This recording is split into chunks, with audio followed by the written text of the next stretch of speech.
También le quiero agradecer al Frente de Abogados y Abogadas Populares.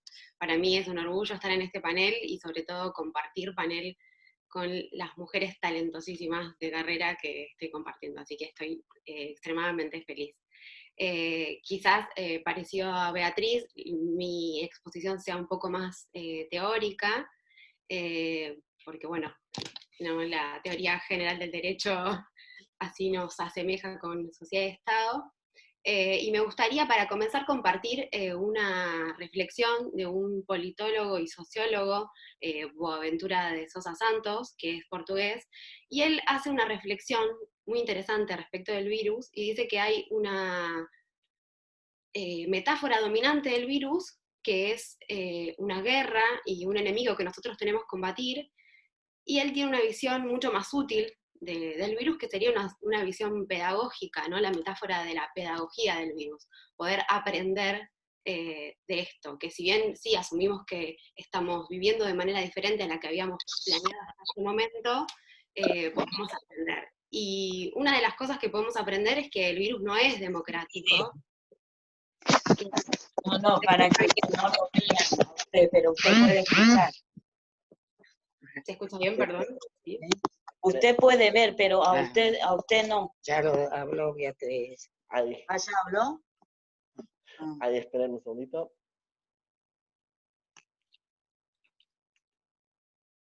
Ahí se me escucha. Y sí, ahí. Buenísimo. Bueno, entonces lo que estaba diciendo es que podemos aprender del virus, y sobre todo que el virus no es democrático. Lo que está haciendo es agravar las desigualdades que ya existían. Digo, las poblaciones vulnerables, o mejor dicho, vulnerabilizadas, que ya estaban inmersas en la pobreza, en el hambre, en pandemias como el dengue, en problemas de habitabilidad, lo único que están haciendo son ser cada vez más vulnerables, y vemos como último resultado que los privilegiados del virus, como siempre, terminan siendo el hombre blanco rico. Entonces podemos ver como un virus que al principio parecía ser menos letal para las mujeres, incluso que se arrojaban datos científicos, la realidad es algo que vamos a ver tras pasar el tiempo, que hay consecuencias que del confinamiento sí se ven que son mucho más perjudiciales para las mujeres y para las disidencias sociopolíticas. Bueno, ya han expuesto Alejandra Gil-Cabó y Beatriz Rasland, entonces no voy a ahondar en temas de las villas, pero sí hacer una acotación que siempre las mujeres también terminan haciéndose cargo de las tareas de cuidado, ¿no? A falta de la presencia del Estado, y en última instancia terminan pasando peores consecuencias en este sentido. De hecho, hasta lo pienso ahora y digo, la pedagogía esta del virus va como puntapié al último punto de Beatriz, ¿no? Ese último punto donde podemos aprender del virus. Bueno, yo como docente de teoría general en derecho, estoy inmersa en una cátedra de filosofía analítica, y lo que hacemos es analizar a partir del lenguaje, ¿no? Damos mucho puntapié al análisis del lenguaje y la influencia de él en las políticas públicas. Enseñamos que es muy importante cómo decimos las cosas, y sobre todo que aquello que no se dice quizás termina siendo lo más importante. Entonces, las administraciones públicas terminan siendo un reflejo de que lo que nosotros construimos como sociedad y como cultura, y esa construcción siempre es a partir de cómo lo decimos y qué decimos. Los roles históricamente asignados a mujeres y hombres, o las concepciones de lo femenino y lo masculino que tenemos como sociedad, son lo que se terminan reflejando en la construcción, ¿no? De lo que es la administración pública. El lenguaje que utilizamos, en definitiva, configura la administración. No es una mera herramienta que utilizamos para comunicarnos. Entonces, el uso que tenemos de ese lenguaje termina haciendo que visibilicemos o invisibilicemos determinados grupos de colectivos,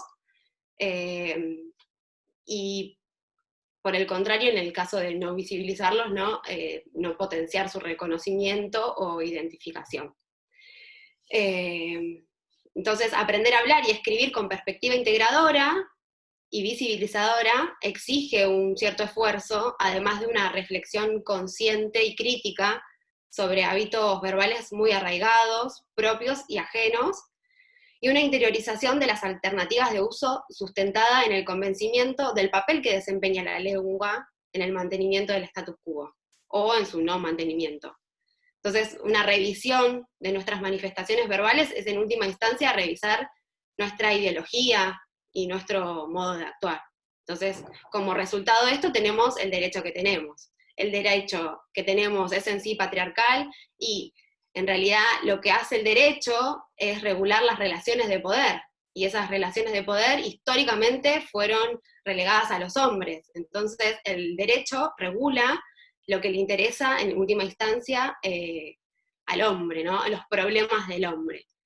Un ejemplo de la invisibilización que podemos dar, la semana pasada hubo una charla virtual de UBA Derecho, donde se convocó a una abogada lesbiana feminista, y al momento de presentarla, empezaron a haber muchos comentarios, incluso de docentes de la Facultad de Derecho, ridiculizando su presentación por haberse presentado como abogada lesbiana y feminista, ¿no? Y bueno, esto es repudiable, no solo por el acto de discriminación, sino también por la responsabilidad institucional de las personas que realizaron esos actos. Y bueno, tal como expresa la red de profesoras, desde el enfoque teórico y político que reivindica el lesbofeminismo, el lesbianismo no es una cuestión identitaria meramente sexual en la que uno puede tener preferencias, sino que constituye una categoría o identidad política. Entonces me remito nuevamente, ¿no?, a todo esto, la importancia que tiene de lo que nombramos y que no nombramos, y cómo termina creando las administraciones públicas.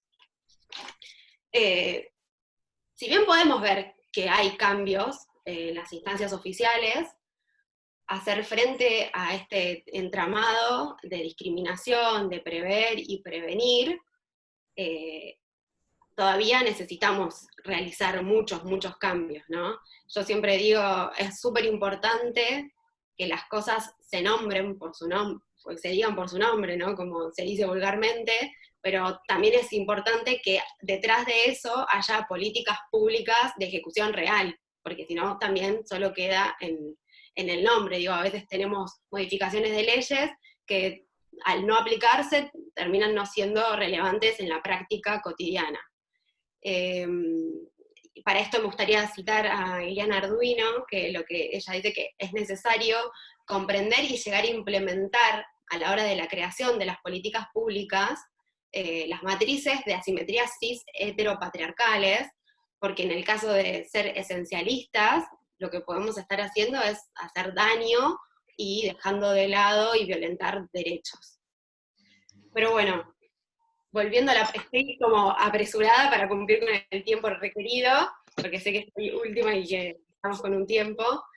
Volviendo a la pandemia, y esta visibilización de las desigualdades ya existentes en las cuestiones de género, nos encontramos con distintos ejemplos donde, si bien se ha normado el comportamiento de los ciudadanos para determinadas cuestiones en el confinamiento, fue necesario requerir al Poder Ejecutivo que especifique mediante determinadas normativas determinados actuares.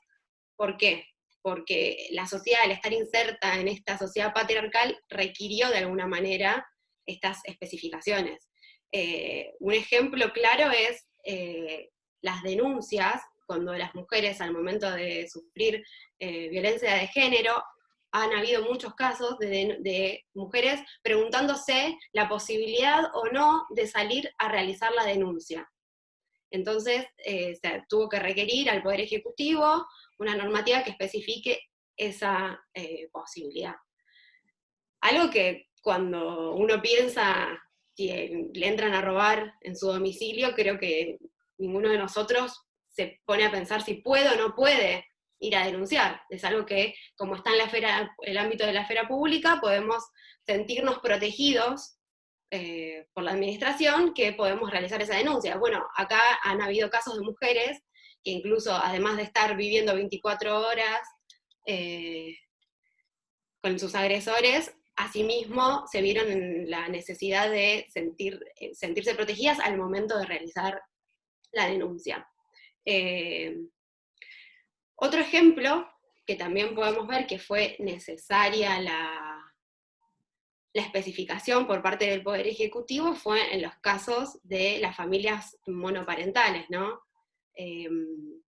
Hubo muchos casos de tanto mujeres como hombres, pero bien sabemos que las mujeres son la gran cantidad, la mayoría de jefas de hogares monoparentales, que fueron a realizar compras y que fueron hostigadas por vecinos, vecinas, e incluso oficiales de la policía. Entonces, ante ese hostigamiento, se requirió que, por favor, se aclarara si podían o no podían realizar compras con sus niñas. Algo que entiendo que como sociedad no, lo que es erróneo es que nosotros como sociedad tengamos que exigir eso, ¿no? Digo, ¿cómo influye estar inmersos dentro de esta sociedad el tener que requerir esa especificación de algo que ya estaba regulado, ¿no? Y fue necesario solicitar esa especificación.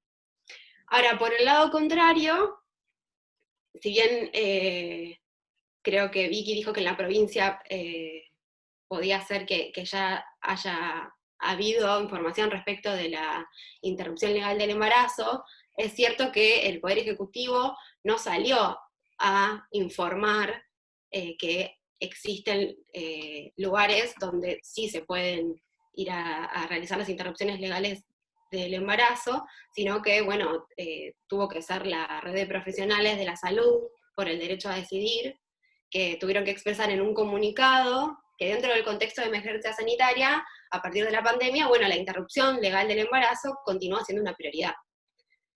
Y además hubo dudas respecto de las personas gestantes que tenían intención de ir a realizarse una intervención, qué podían decir al momento de salir a la calle, ¿no?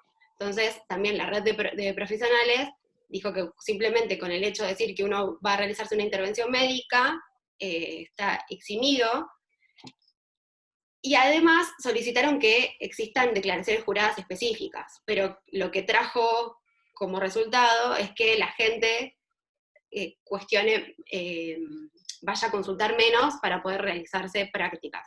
Digo, y estas prácticas son prácticas que se necesitan realizar en tiempo y forma, es una prestación de emergencia que no se puede postergar, y hay que garantizarlo incluso en estas situaciones de pandemia. Bueno, no sé cómo voy con el tiempo, pero para finalizar quería apelar nuevamente a la metáfora de Boaventura, de la pedagogía del virus, a que el quédate en casa pueda realmente ser para todos igual y en posibilidades reales y fácticas. Así que no solo que nos enseñe y que teoricemos al respecto, sino que nos interpele a poder tomar acción al respecto. Así que muchísimas gracias, excelente exposición, doctora